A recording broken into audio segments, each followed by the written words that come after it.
সবাইকে জানাই শুভ দুপুর বন্ধুরা। শুভ দুপুরের অনেক অনেক ভালোবাসা রইল সবার জন্য।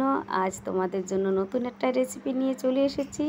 দেখো, ফার্স্টে কলার পাতাটা ছেঁকে নিয়েছি। আর এর মধ্যে কি দিয়েছি, এর মধ্যে আছে ফার্স্টে ছানার মধ্যে দিয়েছি আদা বাটা, কাঁচা লঙ্কা বাটা, সর্ষে বাটা, হলুদ, লবণ, তেল দিয়ে ছানাটাকে খুব সুন্দর করে মেখে নিয়েছি। তারপরে কলার পাতার মধ্যে দিয়ে হালকা একটু তেল দিয়েছি, লঙ্কা দিয়েছি। তারপরে কলার পাতাটা ভাজ করে কলার পাতাটা সুতো দিয়ে বেঁধে নিয়েছি।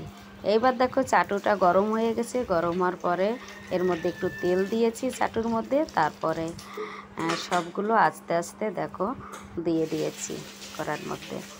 এইবার দেখো বন্ধুরা, এটাকে আস্তে আস্তে ছেঁকে নেব। ঢেকে ঢেকে ছাঁকলে ভীষণ ভালো হয়।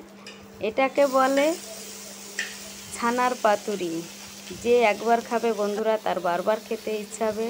যারা খাওনি তারা একবার ঘরে ট্রাই করে দেখো, আশা করি ভীষণ ভালো লাগবে। আর দেখো, আমার ছেলে বৌমা খেতে বসে গেছে গরম গরম। আর খেতে নাকি দুর্দান্ত হয়েছে। আমি এখনও খাইনি, পরে খাবো, যেহেতু আগে ছেলে বৌমারে খাওয়াই নিচ্ছি। তোমাদের কাছে এই রেসিপিটা কেমন লাগলো বন্ধুরা? পাশে থাকো, দেখতে থাকো, লাইক করো, কমেন্ট করো, আর ঘরে তোমরা একবার ট্রাই করে দেখো।